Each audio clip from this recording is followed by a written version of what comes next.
Hi, Kev here, Tabletop Upgrades, another workshop Wednesday, and this is the last one that I'll be doing on this channel. I'm going to be moving all of my lean updates to a new channel called Tabletop Upgrades Lean Journey, and that's simply because whenever I post a lean update, it's really helpful for me. I get loads of feedback from the lean community, from my board gaming community, which is what the bulk of this channel is about. I generally get one or two unsubscribes, so I'm going to move all that content across onto a new channel. There'll be a link to that in the description. As for this week, there's been less physical kind of improvements done, and I've been more focusing on trying to find ways to speed up my product development.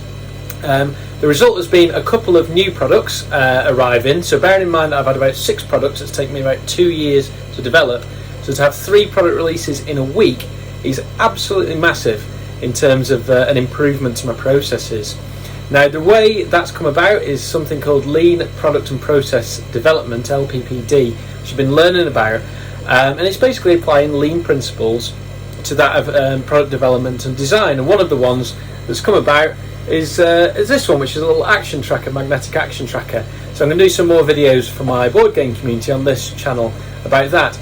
Now, rather than go through physical improvements this week, what I'll do is I'll just post up a little presentation that I made for the Lean Collaboration group, and you can see that. But this, like I said, this will be the last specifically lean video on this channel. Back to board game content, role-playing game content, miniatures content on this channel.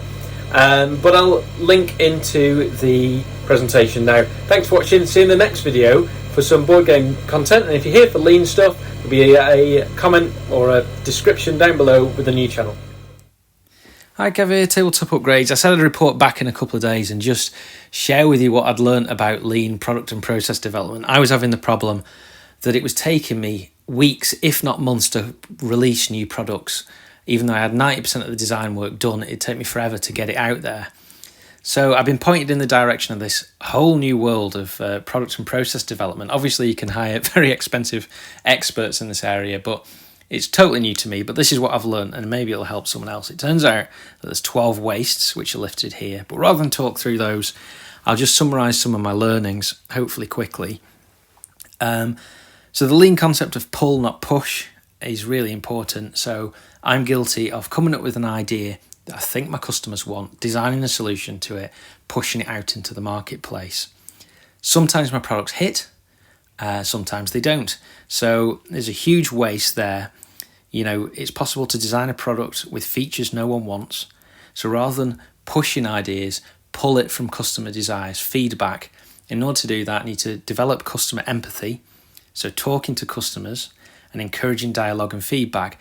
So you're pulling ideas from the marketplace instead of coming up with them on your own and chucking them out there. So a way I've done that over the last couple of days is I've run a competition on Instagram, giving away some of my products, and to enter, people just had to submit their problems and new product desires, come up with some ideas and tell me what kind of stuff you want. And I've had absolutely scores of ideas that I never would have thought of myself, so that's been really helpful.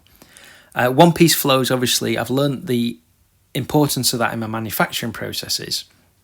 Originally, I was using huge batches, and I've so much more efficient now in one-piece flow in it, but I do that in my design. So I batch a couple of hours a week, save up all my design time, and then in that 2 hours, I feel an enormous amount of pressure to do something productive, and also there's a big startup and shutdown cost to doing a single massive batch of time in a design exercises. So design's a muscle that gets stronger with practice. The more you do it, the better you get at it. So basically, I've set aside an hour a day to work on product development. So it's a regular activity. Also, I'm guilty of having 10 different ideas on the go at once, working on a bit all the time. So I'm basically batching products. What I should do is pick a design and work it through to completion and listing. And then that way, once I've got a minimum viable product out there, I'm getting quicker releases. If there's problems with it, I find out about them quicker and I get to solve them. And that whole cycle of learning and developing customer empathy goes down. So it's got several benefits. Obviously, if you're releasing products quicker, you've got a bigger product range, so you should be able to generate more income more quickly, but also you find the problems with those and get to solve the problems more quickly. So that's something I've learned. So that's kind of the ideation phase, and the execution, actually making the design, adding the value of creating or iterating on designs. Work to create reusable knowledge. And one of the big wastes up here is this reinvention waste, and I'm guilty of this. My main process is laser cutting. I'm forever looking up the same laser cutting settings for materials.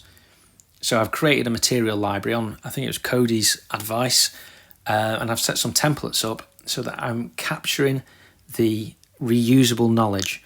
And whenever you find something out from your designs, work to store that and have that available to be used quickly to reduce a lot of the waiting and the reinvention waste.